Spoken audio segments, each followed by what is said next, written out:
Hola Perla, hola Raúl, ¿cómo andan? ¿Qué tal, doctor? ¿Cómo le va? Bien, che, súper. Doctor, queríamos, en primer término, vamos a invertir los temas que queríamos tratar teniendo en cuenta lo tratado hoy en la sesión plenaria de la Corte. ¿Cómo se está tomando esto que hoy se habló de proponer por parte de la Corte una especie de examen para conseguir la matrícula? Hijo, mira, eso tiene, ahora está dando vueltas por el WhatsApp de todo el mundo la cuestión. Y eso puede tener las dos principales cosas que se están diciendo son estas. Ujú. Muchas personas coinciden en que el examen puede hacerse en el marco de lo que se supone debería mejorarse la calidad del abogado a la hora de ejercer su profesión, pero eso supone admitir automáticamente el fracaso estruendoso del sistema universitario. Y no solo habla de garage, todas, ¿verdad?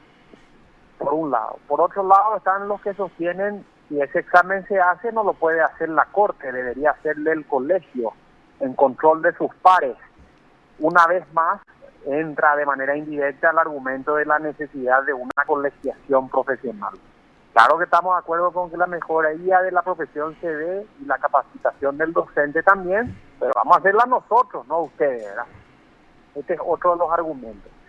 Y el tercero es que siempre subyace cuando las cuestiones solamente provienen de la Corte en este tipo de decisiones, es que parecería ser que todos los problemas del sistema recaen sobre el abogado. O sea, ¿por qué no le tomamos los exámenes a los jueces también? O en su caso, ¿por qué en vez de hablar de que la problemática del sistema no solo reposa en la poca preparación de un abogado, sino en la galopante corrupción que aqueja en todo el sistema? Porque si un abogado es 5, bingo, pero si es corrupto, estamos la misma y no estamos peor. Entonces, es un tema recurrente el del examen, algo similar le pasa a los escribanos, y en este marco, bueno, tener la posibilidad de que los exámenes se den, de que formemos parte de las evaluaciones o de los evaluadores, o que el colegio reciba la delegación dándole fuerza a la idea de una colegiación, o de que el colegio exija, está bien, vamos a mejorar el sistema en general, entonces exámenes al rollo, jueces incluidos, funcionarios incluidos, porque suponer que solamente los poco preparados reposan del abogado es o minimizar el problema o lo corporativizar, como vos quieras. Eso es un poquitito lo que se está hablando, ¿verdad? Eso, doctor, justamente eso estábamos diciendo con Perla acá. Al final de cuentas, ¿de dónde salen los fiscales, los jueces, los camaristas? Están los ministros. Primero Claro, son todo abogados. abogado, Y si así son mismo. abogados, evidentemente que el problema es general. No necesariamente tirarle todo sobre los abogados. Así mismo. Y además yo tengo siempre la visión privada, ¿verdad? Como yo solamente me dedico a ejercer la profesión desde lo privado y jamás trabajé para el Estado. Entonces yo te puedo decir que la bondad o la maldad de mi formación, en términos generales, la regula el mercado. Porque si yo me equivoco, me atraso, soy ineficiente, no consigo los resultados, o soy caro, o esto o lo otro, terminan no contratándome y el mercado me funde. El abogado no preparado que trabaja en la función pública puede hacer exactamente todo eso y tiene garantizado su salario al final del mes. Entonces, la poca preparación que tengo yo me castiga a través del mercado. La gente deja de contratarme. Y en un país pequeño como este, el boca en boca me condena a una velocidad, pero en el ámbito público eso no ocurre así. Entonces, no es muy simple la óptica que pueda darse sobre la preparación o no del abogado si se la pone en contexto de que lo que querés es mejorar el sistema de la justicia. Y cuando hablas de sistema, los factores son muchos, no solamente este. En eso tenés razón, doctor. Es cierto eso de que la ley de la oferta y la demanda prácticamente, si sos malo no vas a conseguir. Pero con Así, respecto a... Decía, doctor. ah, no, que así como estás diciendo, es oferta y demanda, exacto. Pero esto que se tocó hoy creo que debería ser más bien analizado en una mesa mucho más amplia que solamente sea la Corte Suprema de Justicia. Mira, el ejemplo práctico más claro que tiene hoy eh, para no hablar en términos teóricos nomás, ¿verdad? El ejemplo más práctico de la realidad que conoce el país hoy se puede ver en dos aspectos. Lo que le ocurre a los escribanos, cómo toman sus exámenes, ¿verdad? Que eso es lo que habilita los registros, y cómo toman los exámenes los candidatos a los diferentes cargos en el ejercicio de la función judicial, que se toman en el Consejo de la Magistratura. Entonces, ¿es realmente un problema el que rinde o es realmente un problema el examen? O sea, nosotros tenemos perfectamente sostenible desde la casuística 2.500 postulantes en el último examen de escribanía, y se aplazaron que todos entraron que al mínimo 30 personas, 50 personas, una cosa así, del top 50 de quienes entraron. Vas a encontrar muchas cosas ahí, ¿verdad? Nombres, apellidos, un montón de cosas. Y de los que se aplazaron. Después habla con los aplazados cuáles son los motivos. Nadie te va a decir que fue un problema de que no hayan estudiado. Entonces, los exámenes son realmente difíciles. Si el examen está previsto, como dijo la Corte públicamente, para hacer una tamizada, ¿verdad? Una ralea gigante de asuntos, entonces no estaba lo previsto para que el escribano mejore, no estaba previsto para que el escribano no entre. Yo quiero ver cómo se van a hacer esos exámenes, porque el examen para el ejercicio de la profesión es un examen de aptitudes. Entonces, ¿cómo le vas a pedir al abogado que viene de Caguazú a que se someta a los mismos estándares de su formación a los que tiene el asunceno? ¿O cómo le vas a pedir lo mismo al concepcionero que tiene las universidades en su ciudad respecto a la gente de Pedro Juan Caballero, que no las tiene? Entonces, es difícil cuando se empieza a estandarizar el sistema de evaluación, y esto te lo digo como docente. Entramos al famoso dibujito, ¿verdad? Donde todo el mundo le dice al mono, al elefante, súbanse al árbol, a ver quién se sube mejor. A mí me cuesta entender que los exámenes es la vía de la preparación del abogado. Y a mí me cuesta entender que la mejor preparación sea un trabajo de la Corte cuando es un trabajo universitario. Pero entonces yo veo en este tipo de cosas con ambivalencia, y yo no soy muy partidario del examen, aunque si se hace, me gustaría que lo haga la propia profesión, porque es un cuidado entre pares, fortaleciendo esa idea de colegiación, ¿verdad? Doctor, para ser un poco más claros, hablas de ver los nombres y ver los nombres de los aplazados. ¿A qué te referís con eso? Y que vas a encontrar gente que se conoce y que no se conoce. Vas a encontrar gente con la que puedes entrevistarte y te van a dar sus impresiones sobre el examen. Y es un examen difícil. O sea, hay gente que te puede dar hoy un testimonio directo de qué tanto le costó o no rendir. Si vos sometés una entrevista a todas esas personas, las que entraron y las que no entraron, vas a recibir la misma ambivalencia de la que te estoy hablando de un examen.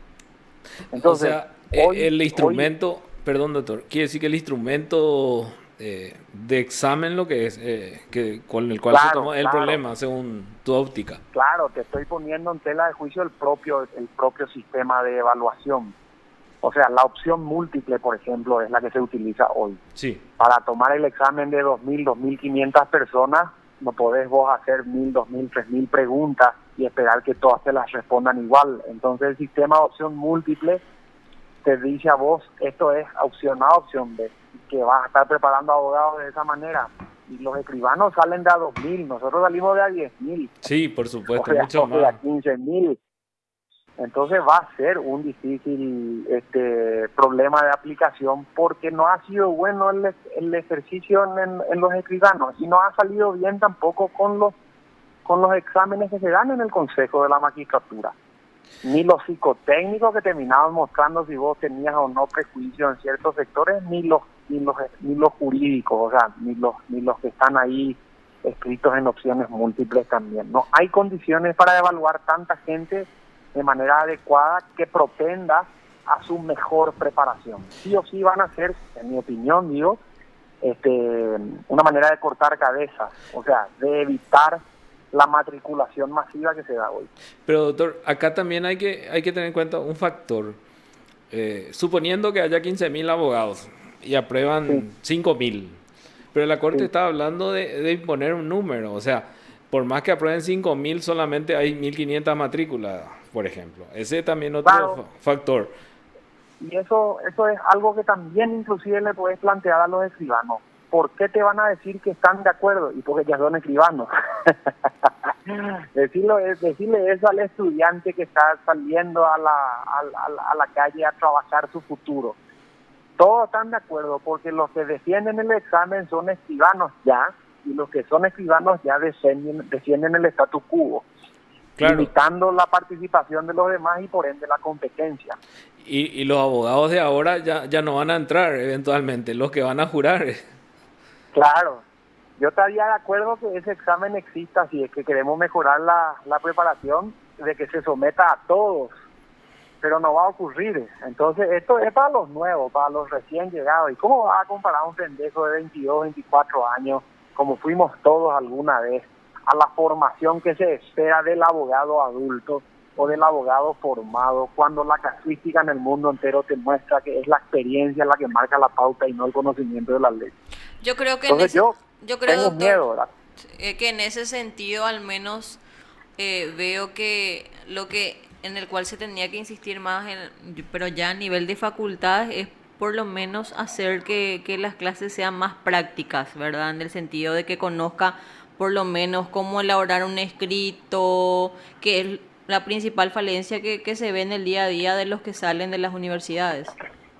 Y claro, pero ¿quiénes son los docentes? Mm, Por ejemplo, si vos te vas hoy para ser una persona que concursa a un cargo judicial, estudias en la escuela judicial. sí. Y en la escuela judicial trabajan, por ejemplo, o enseñan, por ejemplo, un montón de funcionarios públicos, jueces, de fiscales, defensores, y ¿qué te pueden enseñar ellos en materia de mercado? Mm. O sea, ¿qué te pueden enseñar unas personas que no vivieron bajo el riesgo de ser o no contratados todos los días, de no tener garantías mensual de cobro de salarios, que vos sabés que ciertos meses ganás y otros no? O sea, ¿qué te pueden enseñar ese tipo de experiencias? Son experiencias sesgadas, propias de la suya, de la función pública, y a la inversa, el abogado no se puede enseñar de la dificultad de juzgar o de definir el futuro de una persona o de su libertad o de su patrimonio.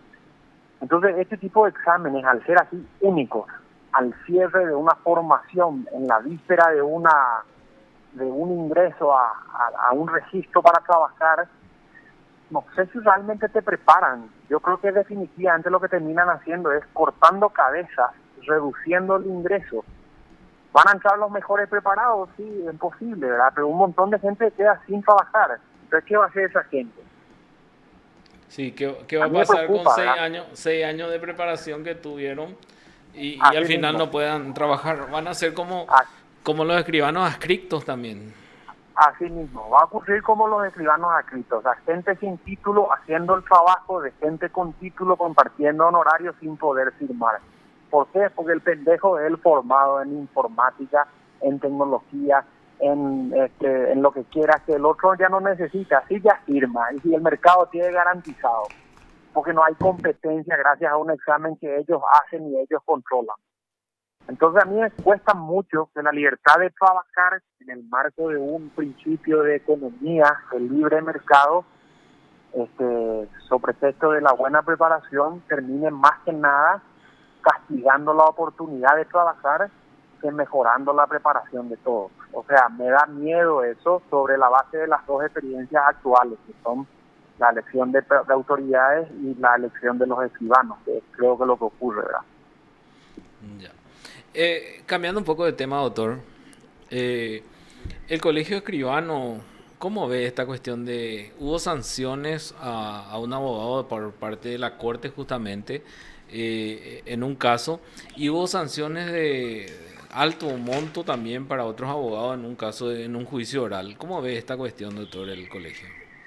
Mira, todavía no tenemos una postura en términos institucionales, pero sí lo estuvimos hablando, y de lo que yo ya estuve tratando de formar mi opinión propia, estoy bastante incómodo, te diré, por lo siguiente. Sí, Porque yo leí exactamente el párrafo que utilizó el abogado para referirse al ministro, y es un párrafo que ofende, quieras o no. O sea, es un párrafo que no agrega ningún argumento en pro de su derecho o de su defensa o de su argumento o de su recurso. Simplemente ofende. Además, eso se da en el marco de un recurso de aclaratoria. Así Un mismo. recurso de aclaratoria procesalmente no cambia el fondo del acto recurrido, simplemente lo aclara. Que a mí me trates de fruta, de esto dijo fulano, de corrupto, de que no tengo pantalones largos, de que esto lo otro, no aclara nada, me ofende. Entonces, para mí queda claro que el abogado se excede en su lenguaje, se excede, entra al ámbito del decoro del juez y lo ofende. El juez, por su parte, tiene en el marco de un proceso civil facultades disciplinarias que están establecidas en el Código Procesal Civil, que autorizan la imposición de multas incluido. ¿Verdad? Y después tiene la Corte, tiene su propia ley orgánica, y en la ley orgánica se autoriza la imposición de multas y las facultades disciplinarias, pero esta ley aclara que se hace eso a través del Consejo de Superintendencia. La propia ley orgánica de la Corte a su vez establece un procedimiento de defensa, de inviolabilidad a la defensa y debido proceso en el marco de un sumario administrativo. Pero ese sumario, ese procedimiento, así como está, no está referido a las sanciones disciplinarias, sino que está referido a los procedimientos de sanción, de suspensión, de casación, de anulación de matrículas, de otros auxiliares como los escribanos, los oficiales de justicia y, por ejemplo, por supuesto, funcionarios y jueces. Entonces parecería ser que el Código Procesal Civil por un lado y la Ley Orgánica de la Corte por otro lado prevén mecanismos de sanción disciplinaria para los abogados que actúan dentro y a su vez fuera de un proceso. Dentro de un proceso civil tengo el artículo que me sanciona disciplinariamente, cosa que no se utilizaría en un proceso penal, o sea, utilizaría su propio código. Fuera de un proceso, yo soy un tipo que puede insultar a un sacerdote, pegar a una mujer y me pueden sancionar disciplinariamente, fuera del proceso. ¿Qué es lo que ocurre acá? Esto lo hace la Corte, entonces hace que la cuestión no sea apelable, primer problema. Segundo, lo juzga un ministro, que es el agraviado. Entonces, estás hablando de que el ofendido es juez y parte.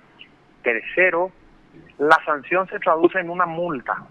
Y las multas en el Código Procesal Civil son apelables y esta de vuelta no puede apelarse porque lo dice la Corte. Lo ideal hubiese sido que el propio ministro Eugenio Jiménez mande testar las frases que le ofendieron y testadas estas por ofensivas en el marco de su dignidad, porque el Código eso sí autoriza, le hubiese corrido vista al Consejo de Superintendencia para que previo sumario sancione con multas si lo creían procedente. Entonces ahí el abogado podía explicar si realmente me excedí, es lo otro, no que es lo que quise decir, podía explicar y defenderse, apelable inclusive. En definitiva, ese consejo está compuesto por los ministros de la Corte. Al sacarse el problema del sumario, viene el problema de la defensa, que es la aplicación de la Constitución, de lo que hablabas.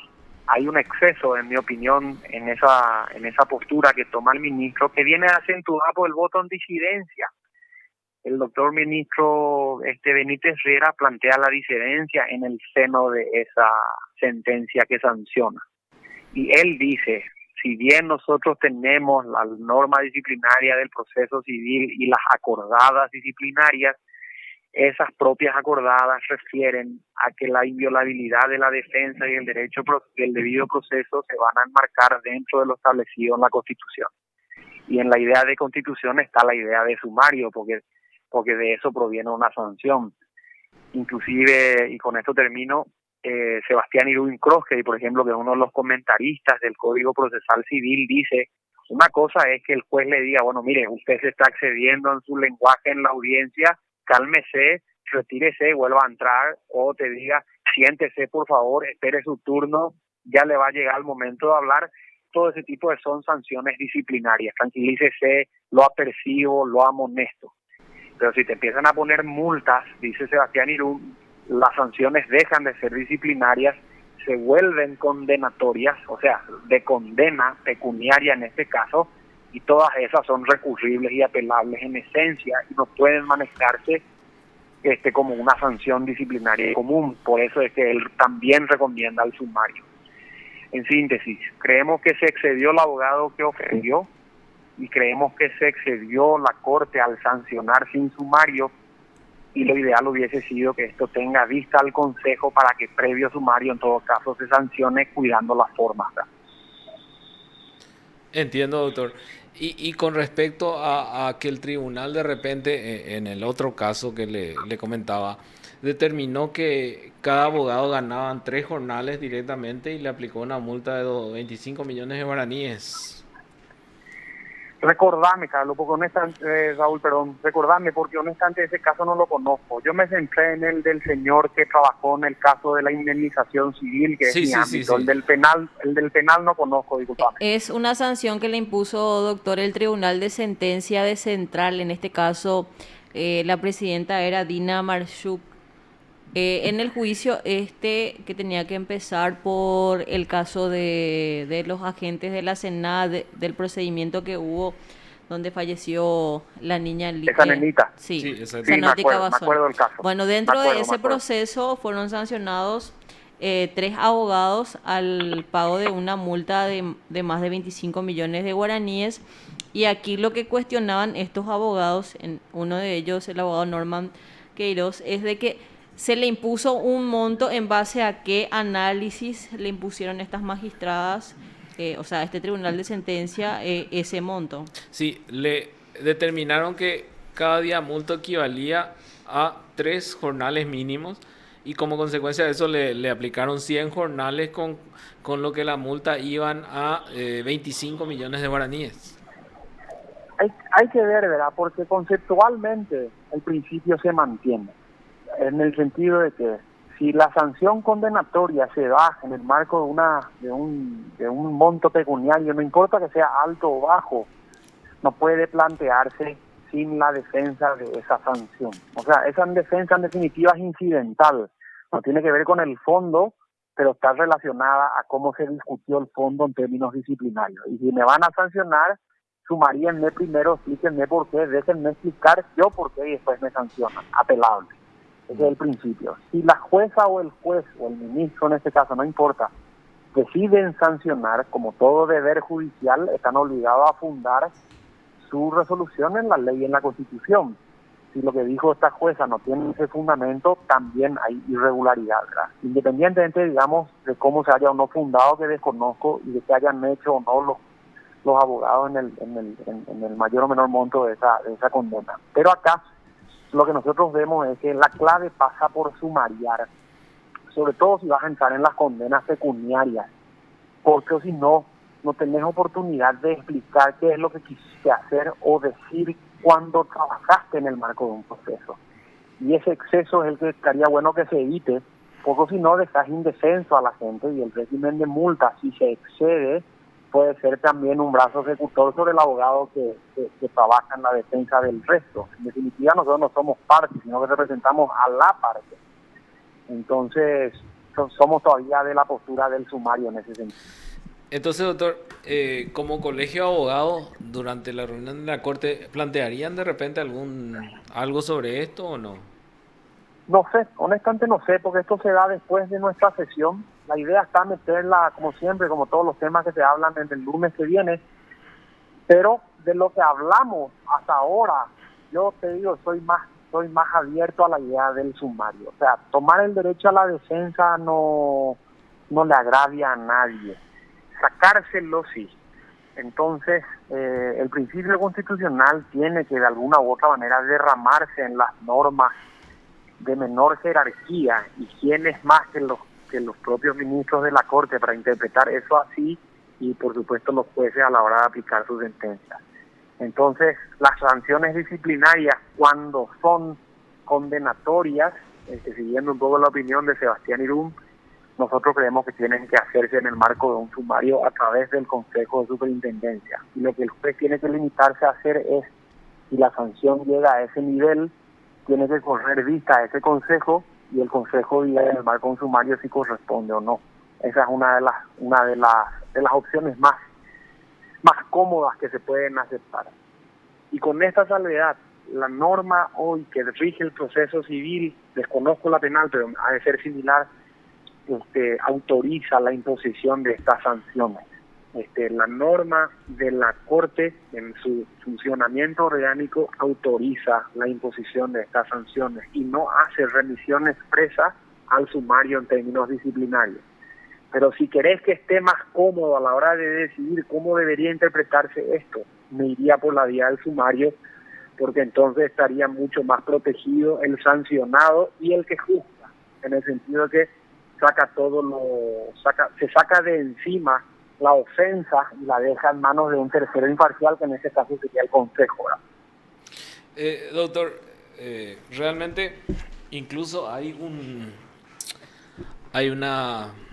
dictamen de la Comisión Interamericana de Derechos Humanos con respecto a una sanción a un abogado. Es un caso de Argentina que es bastante interesante, que habla también sobre el tema, ¿verdad? Y ese dictamen incluso hizo que en la Argentina cambien también la legislación con respecto a la sanción del abogado, justamente también en la Corte Suprema Argentina, ¿verdad?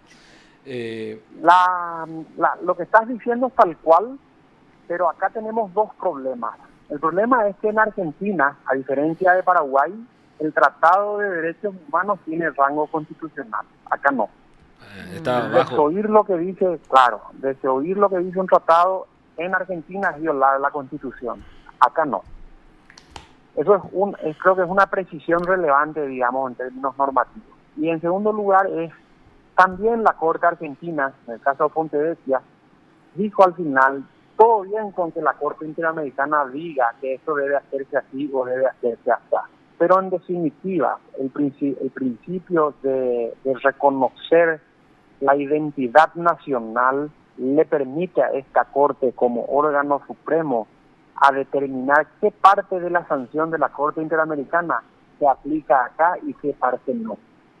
La Corte se reservó en un caso feroz, porque cambió mucho el paradigma, digamos, de decir qué parte de eso aplica y no aplica y cómo lo hace, en definitiva, para no violar el resto del sistema paraguayo, o sea, del sistema argentino vigente. Acá harías lo propio, porque extender todo el marco del debido proceso por lo que diga una Corte Interamericana sin la aplicación del sistema va a requerir toda una adecuación que en el caso no se da. Hoy no se puede decir que la sanción que dictó la Corte en el caso de este abogado donde votó el ministro Eugenio sea una sanción ilegal. Ellos tienen sustento legal en el Código Procesal Civil, en la Carta Orgánica de la Corte y en las acordadas vigentes. O sea, no es legal en ese sentido. Pero vos podés leer la cuestión desde el marco constitucional y decir hubiese convenido el sumario. Pero justamente decir, sí. Digo nomás que en este caso, por ejemplo, al ser última instancia, al no ser apelable, agotó prácticamente la instancia porque no hay más otra acá y podría incluso ir a la Comisión Interamericana. Así es. Él lo que hace con eso es entrar en un ámbito de discusión donde justamente el que te juzga en primera vez es a su vez el último, porque es el supremo. Y es también parte. Y es también parte, exacto. Porque ahí se ofende un juez, no se ofende una corte.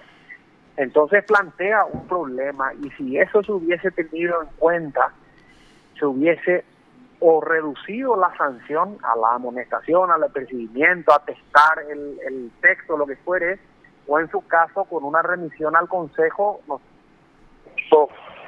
Creemos que eso perfectamente podría haberse solucionado, ¿verdad? Exactamente. Muchísimas gracias, doctor. Muy amable de su parte. Bueno, a ustedes, señores, gracias por el llamado. Que pasen bien. Igualmente, doctor. Igualmente, doctor. Lo escuchaste aquí en PDS. El abogado Manuel Rivera, presidente del Colegio de Abogados